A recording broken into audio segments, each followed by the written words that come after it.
अस्सलाम वालेकुम everybody, welcome back to my channel. वैसे तो हम कहानियों से बात शुरू करते हैं, लेकिन आज हम एक सच्ची कहानी के बारे में बात करेंगे। एक कहानी जिसका नाम है गाड़ी से उतरना मत। ये कहानी को क्यों शुरू होती है दोस्तों, कि ये बात है 2010 की। एक फैमिली थी जिसने सोचा कि चलो नॉर्दर्न एरियाज़ का एक ट्रिप लगाते हैं। वो ट्रिप पे चले गए।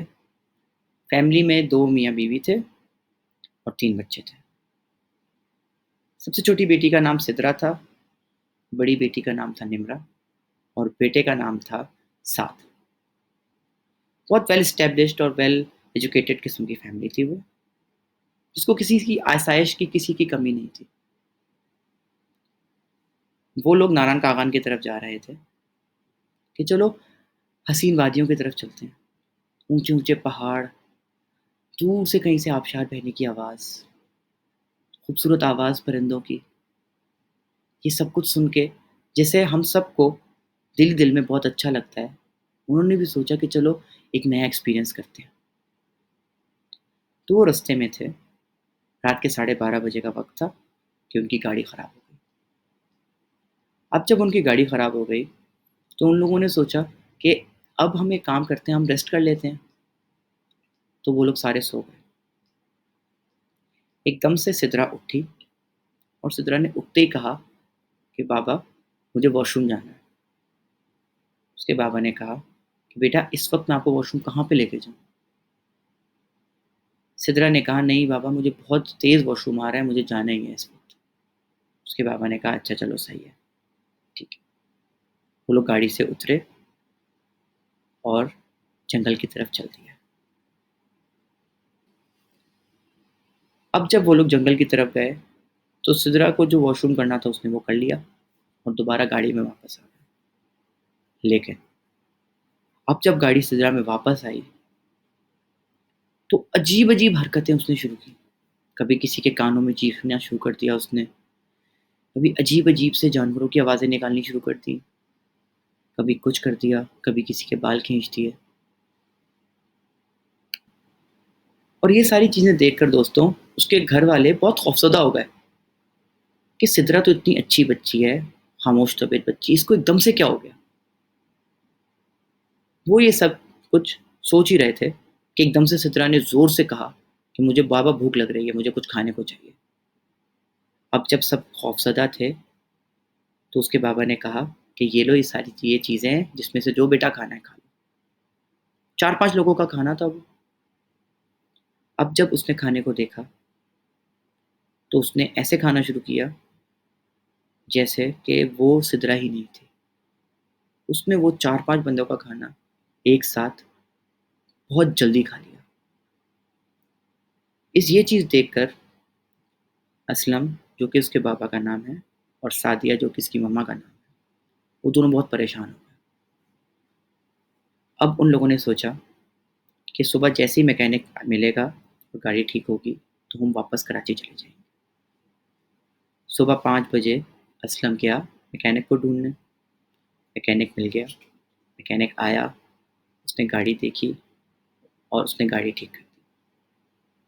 जैसे ही उसने गाड़ी ठीक की, आधे पौने घंटे का उन लोगों ने आराम किया और वो वापस वापस कराची के लिए रवाना हो गए। 3-4 दिन बाद जब वो कराची वापस पहुंचे तो सिद्रा की बहुत तफ्तीशनाक हालत थी। वो सबसे लड़ती झगड़ रही थी। कभी पैरों को देखना शुरू कर देती थी, कभी चीखना शुरू कर देती थी। उन लोगों ने सोचा कि चलो उसको डॉक्टर के पास लेके जाना चाहिए।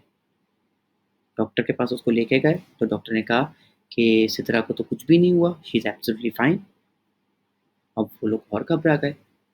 उन लोगों ने कहा कि सिद्रा को एकदम से क्या हो गया। कुछ दिन यूं ही चलता रहा। फिर एक दिन ये हुआ कि इनका चौकीदार उठा और उसने उठकर एक आवाज़ सुनी। उसने छत की तरफ देखा तो छत पर उसने सिद्रा और निम्रा को देखा। वो ऊपर आवाज़ देता रहा दोनों को, लेकिन दोनों ने जवाब ना दिया। वो शायद किसी से एक दूसरे से दोनों शायद लड़ रही थी। तो ये चीज़ देखने के लिए वो चौकीदार ऊपर गया। अब जब वो ऊपर जा रहा था तो उसने देखा कि सीढ़ियों से खून बह रहा है।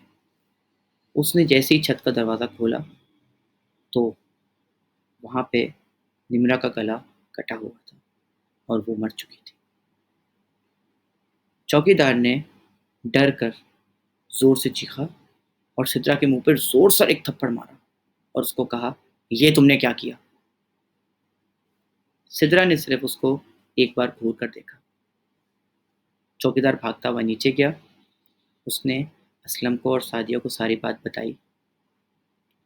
वो लोग भागते हुए सब ऊपर आए। उन्होंने निम्रा की लाश देखी, उसमें से खून बह रहा था। और वो जब नीचे गए सिद्रा को देखने के लिए तो वो लोग दंग रह गए। उन लोगों ने देखा कि सिद्रा तो सो रही है। अब असलम और सादिया ने सोचा कि ये तो चौकीदार ने ही हमारी बेटी को मार दी। असलम ने पुलिस को कॉल कर दी। पुलिस आई और पुलिस चौकीदार को गिरफ्तार करके ले गई।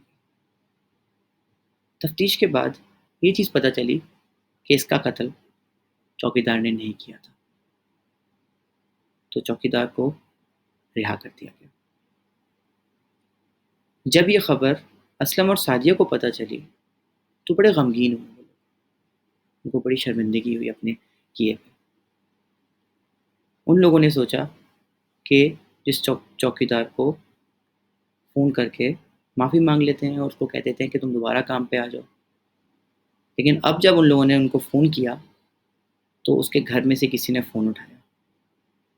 उसने चौकीदार के बारे में पूछा कि वो कहाँ पे है, हमें उससे बात करनी है, उससे माफ़ी मांगनी है। तो उसके घर वालों ने उसको जो बताया वो ये बताया कि उस चौकीदार को रास्ते में ही किसी ने मार दिया और मरने की वजह गला कटने से थी। अब वो लोग और परेशान हो गए और गमगीन हो गए कि भाई एकदम से ऐसा क्या हो रहा है कि एक दूसरे के गले काट एक सबके गले कट रहे हैं और सब मर रहे हैं हमारे घर में। कुछ दिन तक वो गमगीन तो रहे, लेकिन एक दिन फिर कुछ ऐसा हुआ कि दोबारा से एक और कहानी शुरू हो गई। दरअसल बात यूं शुरू हुई कि उनका जो बेटा था साद, उसने सिद्रा के खाने की चीज़ों में से कुछ खा लिया। जब सिद्रा को इस चीज़ का पता चला तो सिद्रा ने लड़ाई झगड़ा करना शुरू कर दिया। उसके भाई को गुस्सा आया और उसके भाई ने सिद्रा के मुंह पे थप्पड़ मार दिया। अब सिद्रा और चीखना और चिल्लाना शुरू कर दिया। जब ये चीज़ सादिया को पता चली तो सादिया ने ये रिएक्ट किया कि उसने कहा अपनी बेटी को कि कि भाई है, खा लिया तो क्या हो गया।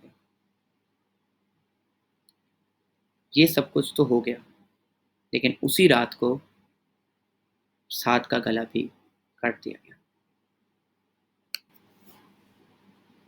अब जब उसके बेटा भी मर चुका था तो असलम का और सादिया का जो शक था वो अपनी बेटी पर गया और उसने यानी असलम ने सिद्रा को मारना पीटना शुरू कर दिया। उसको बहुत मारा, बहुत मारा, लेकिन सिद्रा ने उफ तक ना की। वो बस उसको घूरती रही। फिर उसके बाद कुछ ऐसा हुआ कि असलम भी कटे हुए गले के साथ मुर्दा पाया गया।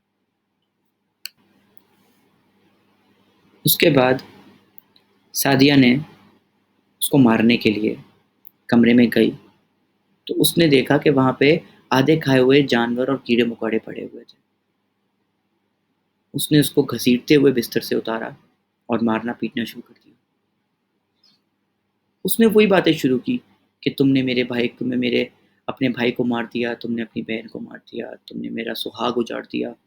ये कहते-कहते उसने उसको धक्के मार के घर से निकाल दिया और उसको कहा कि निकल जाओ मेरे घर से।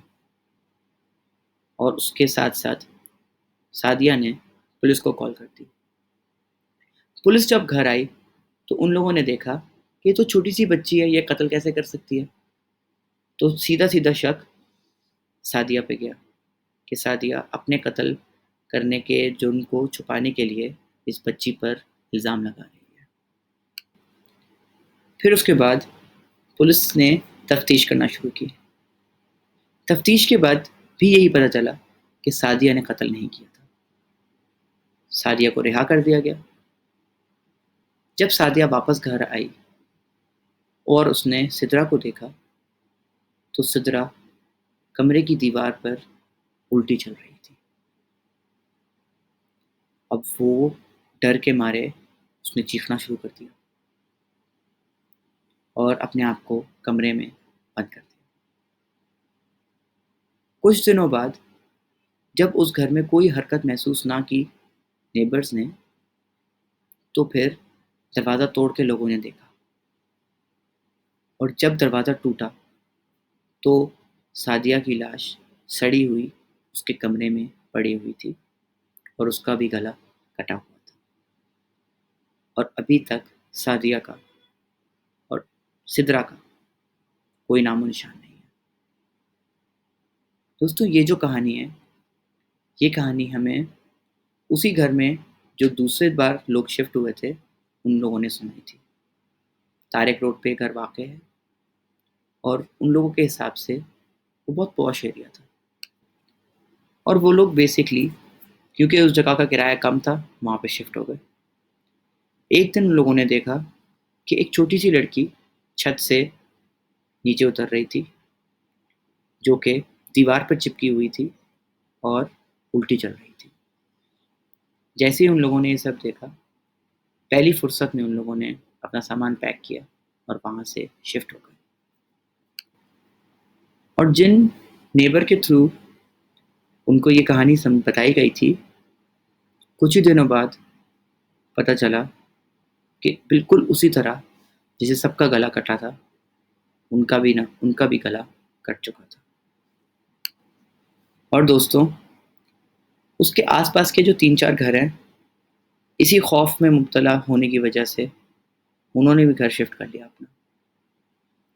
और वो तारिक रोड का बहुत जाना-पहचाना और बहुत की एरिया है, जहाँ पे वो घर वाक़ई है और अभी भी वो घर खाली है। मिलते हैं अगले एपिसोड में। Thank you so much.